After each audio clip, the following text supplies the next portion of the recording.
داری نہیں کر رہے. ایک صلوات پڑھیں محمد.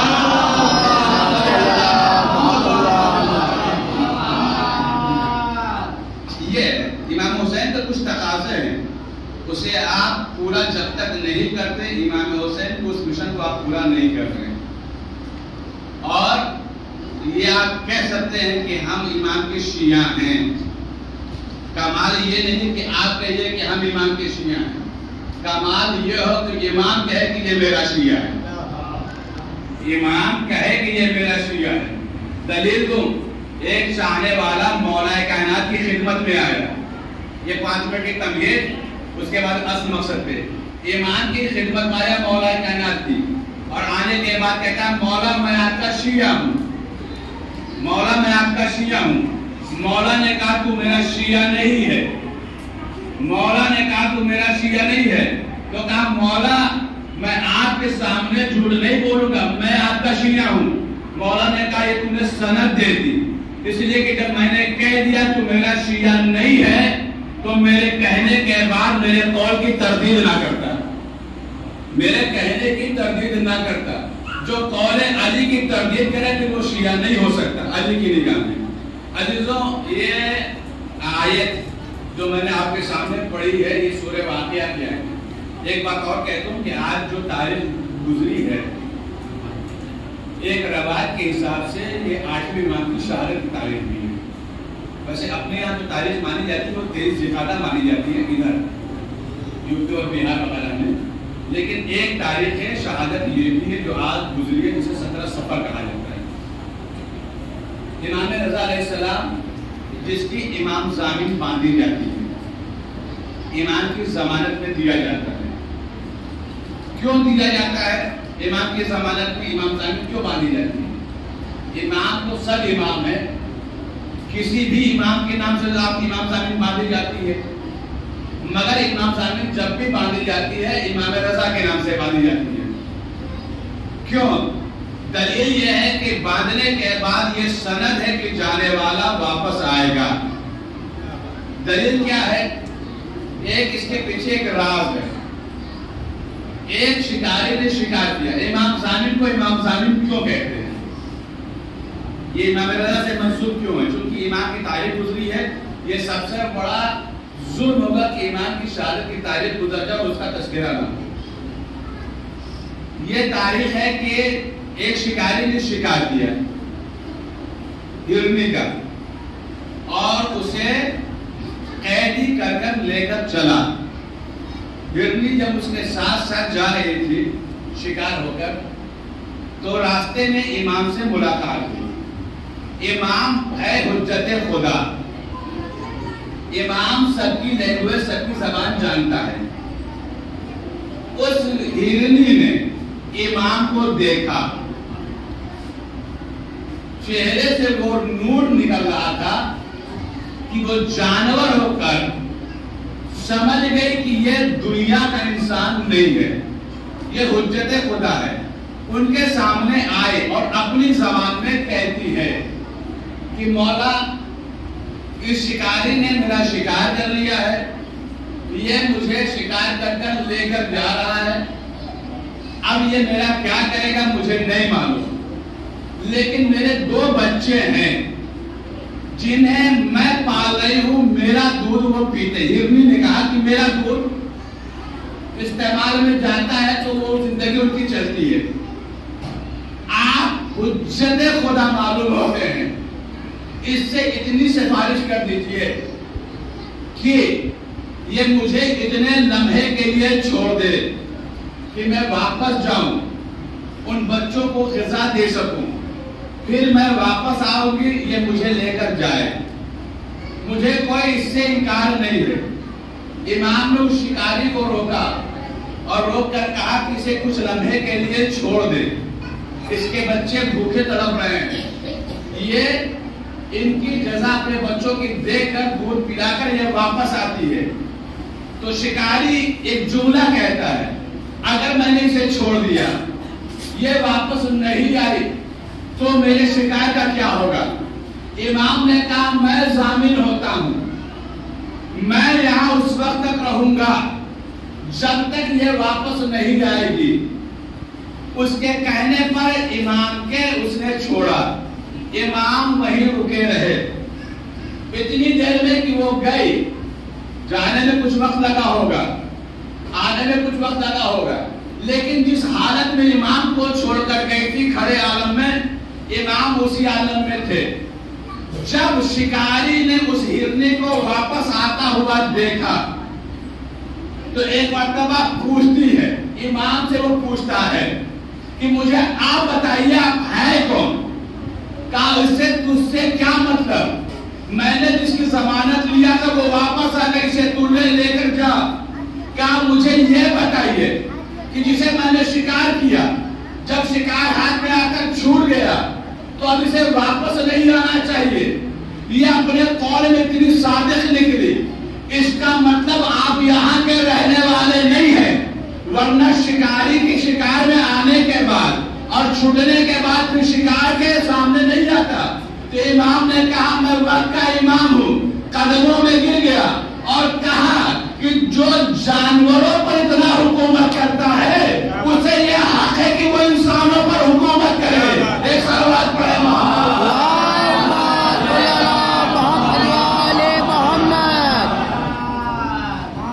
اسی لیے امام نے ضمانت دی تھی, اس لیے اسے کہا امام ضامن. اسی نام سے ہے, اسے امام ضامن کہا جاتا ہے. یہ آیت ہے سورہ واقعہ کی. اس میں پروردگار عالم آواز دے رہا ہے کہ بے شک یہ کتاب قرآن مجید ہے, انہ لقرآن کریم وفی کتاب مکنون, اور یہ کتاب چھپی ہوئی کتاب ہے. لا یمسہ الا المطہرون, اسے کوئی نہیں چھو سکتا مگر وہ جو پاک و پاکیزہ ہیں. تو اللہ کتاب کی بات کر رہا ہے. سورہ واقعہ کی فضیلت کے لیے بس ایک جملہ کہہ دینا کافی ہے. یوں تو پورا قرآن باعث فضیلت ہے, لیکن کچھ سورت کچھ چیزیں قرآن کی مخصوص ہوئی. جیسے سورہ واقعہ ہے, یہ وہ سورہ ہے کہ جب کسی کی روزی تنگ ہو گئی ہو تو اس کی تلاوت کرے. معصوم نے ضمانت دی ہے کہ 40 دن اگر اس کی تلاوت کرے گا تو پروردگار عالم اس کی روزی وہاں سے کھولے گا جہاں سے وہ گمان میں بھی نہیں آ سکتا. وہاں سے بھی آئے گی جہاں سے وہ سوچ بھی نہیں سکتا کہ میری روزی یہاں سے ہے. امام نے ضمانت دی ہے. یہ کتاب ہے, قرآن ایک کتاب ہے, اس لیے کہ قرآن نے خود کہا ذالک الکتاب. جب یہ قرآن کتاب ہے تو ہر کتاب کا ایک ٹاپک ہوتا ہے, ایک مضمون ہوتا ہے.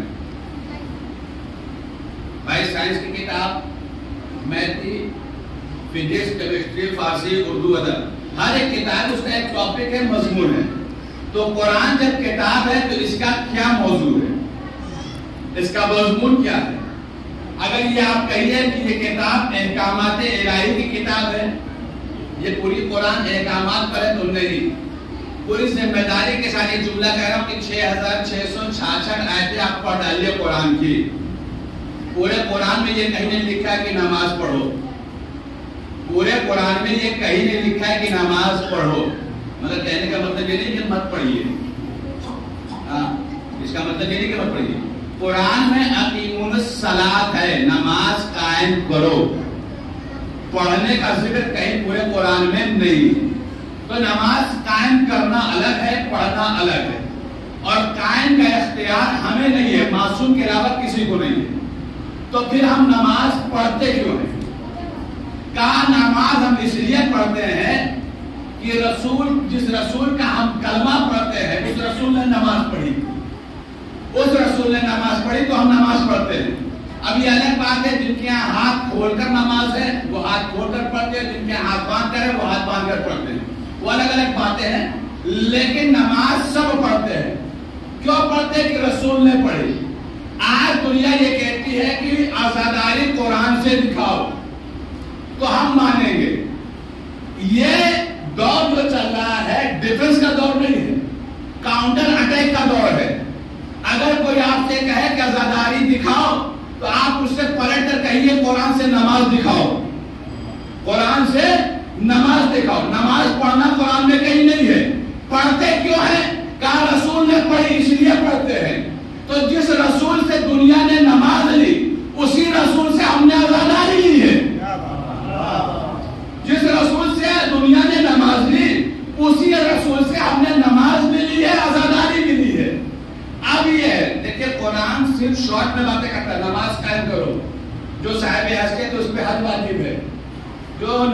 مکمل کرتا ہے وہ زکات نکالے. اشاروں میں کیے احکامات کی جو گفتگو ہے وہ قرآن میں احکامات پر ہے, وہ اشاروں میں. تفصیل پیغمبر نے بتائی, ورنہ دنیا نہیں جانتی کہ روزہ کیسے رکھنا ہے, زکات کب نکالنی ہے, خمس کب واجب ہوتا ہے. یہ پیغمبر نے بتایا تو ہم نے سنا, ہم تک پہنچا صحابیت کے ذریعے. تو یہ معلوم ہے کہ قرآن احکامات کی کتاب نہیں ہے. بہت توجہ کیجیے, ایک بہترین اشارہ کر کے جاؤں گا. اچھا, میں اتنے زمانے سے یہاں آ رہا ہوں کہ بہت سوچ کر پڑھنا پڑتا ہے کہ کیا پڑھوں. جب میں خود بچہ تھا تب آتا تھا, اب تو بڑھاپے کی منزل میں آ گئے. تو بہرحال قرآن احکامات کی کتاب نہیں ہے, قرآن قصے کہانی کی بھی کتاب نہیں ہے, مگر قرآن میں قصے بھی بہت ہیں. جناب موسیٰ کا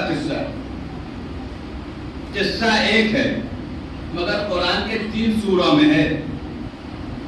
سورہ قصص میں ہے, سورہ اعراف میں ہے, سورہ قاف میں ہے. واقعہ جناب موسیٰ کا ایک, مگر قرآن کے 3 سوروں میں. آدم کا شیطان نے سجدہ نہیں کیا, یہ ایک آیت قرآن میں 8 مقامات پر آئی ہے. پورے قرآن میں 6666 آیتوں میں یہ آیت کہ قرآن آدم کا سجدہ شیطان نے نہیں کیا 8 مقامات پر ہے. اللہ بتانا کیا چاہ رہا ہے؟ موسیٰ کے واقعے کو 3 جگہ نقل کیا, شیطان نے سجدہ نہیں کیا 8 مقامات پر ذکر کیا, اور ان تمام قصوں میں جناب یوسف کے واقعے کو احسن القصص کہہ رہا ہے. کسی واقعے کو احسن القصص نہیں کہا, یوسف کے واقعے کو احسن القصص کہا ہے. کیوں کہا ہے؟ اس واقعے کو اگر آپ پڑھیے تو اس پورے واقعے کا جو نچوڑ ہے, اس واقعے میں جدائی ہے, محبت ہے اور آنسو ہے. جدائی ہے باپ اور بیٹے کی, محبت ہے باپ اور بیٹے کی, آنسو ہے باپ کا بیٹے کے غم میں. تو قرآن نے ایک اشارہ کر دیا کہ جہاں باپ اور بیٹے کی محبت آنسو کے ساتھ پائی جائے وہ چیز احسن ہوتی ہے, احسن ہوتی ہے, قصے کی نہیں ہے. اچھا, اللہ نے 1,24,000 انبیاء بھیجے. پورے قرآن میں جو ذکر ہے تفسیر کے ساتھ صرف 18 نبیوں کا ہے. یوں تو 24 کا تذکرہ ہے, لیکن تفصیلی تذکرہ صرف 18 نبیوں کا ہے. اور اگر 1,24,000 اللہ نبیوں کی بایوگرافی لکھتا نا تو قرآن جلدوں میں ہوتا, پاروں میں نہیں ہوتا. قرآن نہ قصے کہانی کی کتاب ہے, قرآن نہ احکامات کی کتاب ہے, قرآن نہ دلیل ہے نہ برہان ہے. قرآن ہے کہ اگر آپ محظوظ ہو تو جملہ کہوں کہ پورا کا پورا قرآن قصیدہ آل محمد کا نام ہے. پورا کا پورا قرآن قصیدہ آل محمد کا نام ہے, جس کے مطلع کو آئے تطہیر کہتے ہیں, جس کے مقطع کو آئے غدیر کہتے ہیں, جس کے مقطع کو آئے غدیر کہتے ہیں. ورنہ آپ مجھے بتائیے, اب یہاں سے توجہ کریں کہ آپ سورہ ملک اٹھائیے. پروردگار عالم کہتا ہے تبارک الذی بیدہ الملک. ترجمہ کیا کرتا ہے؟ بابرکت ہے وہ ذات, پاک و پاکیزہ ہے وہ ذات جس کے قدرت میں یہ ملک ہے. جبکہ لفظ ہے ید کا, تبارک الذی بیدہ الملک. بابرکت ہے وہ ذات جس کے ہاتھ میں یہ ملک ہے. ترجمہ یہ قدرت ہم کرتے ہیں, اللہ نے نہیں کیا. اللہ لفظوں کا خالق ہے. جب وہ ید کا لفظ استعمال کر سکتا ہے تو قدرت نہیں کر سکتا. اللہ قدرت بھی کہہ سکتا ہے, لیکن کہا بابرکت ہے وہ ذات جس کے ہاتھ میں یہ ملک ہے. ہاتھ میں یہ ملک ہے. ابھی ایک بات کی, پھر آگے چل کے سورہ میں کہا ما منعک لا تسجد خلقت بیدی. اے شیطان, تجھے کس چیز نے منع کر دیا جسے میں نے اپنے دونوں ہاتھوں سے بنایا تھا؟ ابھی مسلمان ایک ہاتھ کے بارے میں سوچ رہا تھا, قرآن دوسرے 2 ہاتھوں کی بات کر رہا ہے. ما منعک لا تسجد خلقت بیدی. تجھے کس چیز نے روک دیا سجدہ کرنے سے کہ جسے میں نے دونوں ہاتھوں سے بنایا تھا؟ ابھی ایک ہاتھ کہا, یہاں پر 2 ہاتھ کہا. پھر آگے بڑھ کر اللہ قرآن میں کہتا ہے اے نوح کشتی میری دونوں آنکھوں کے سامنے بناؤ، اے نوح کشتی میری دونوں آنکھوں کے سامنے بناؤ۔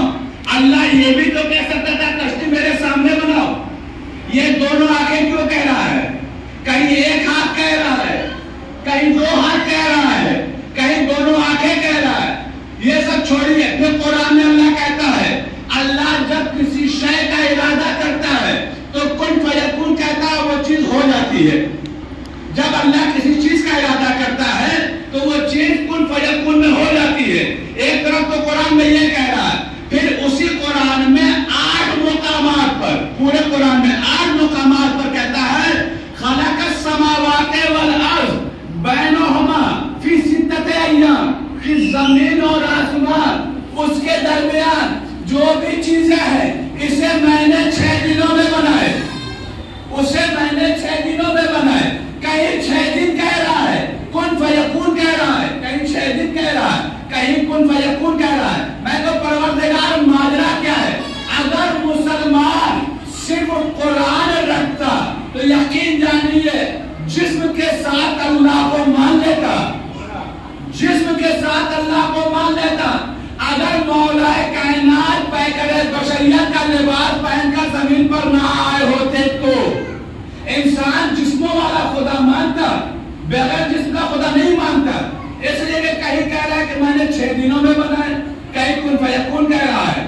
آیت اللہ بیت خراسانی جملہ کہتے ہیں کہ اللہ جب کوئی شے خود خلق کرتا ہے تو کن فیکون میں کرتا ہے، جب کسی سے کرواتا ہے تو اسے 6 دن دیتا ہے تاکہ عبد اور معبود کے درمیان فاصلہ باقی رہ جائے، عبد اور معبود کے درمیان فاصلہ باقی رہ جائے کہ اللہ وہ ہے جو کن فیکون میں کرے گا، بندہ وہ ہے جسے کرنے کے لیے 6 دن چاہیے۔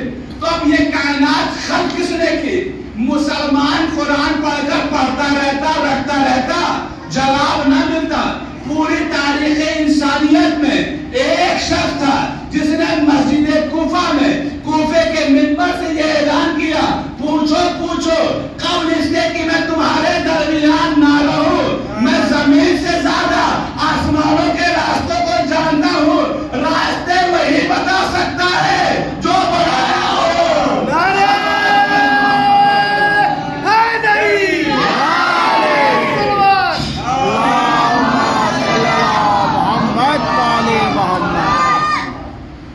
تو وہی بتا سکتا ہے نا جو اس راستے پہ چلا ہو۔ مولا نے کہا میں زمین سے زیادہ آسمان کے راستوں کو جانتا ہوں۔ یہ علی کا کہنا کہ علی نے ان راستوں کو بنایا ہے۔ خود مولا نے کہا کہ یہ زمین، یہ کائنات میرے سامنے میں نے خلق کی، آدم کا پتہ میں نے تیار کیا۔ مولا نے کہا ہے نہج البلاغہ میں علی اس کمال کی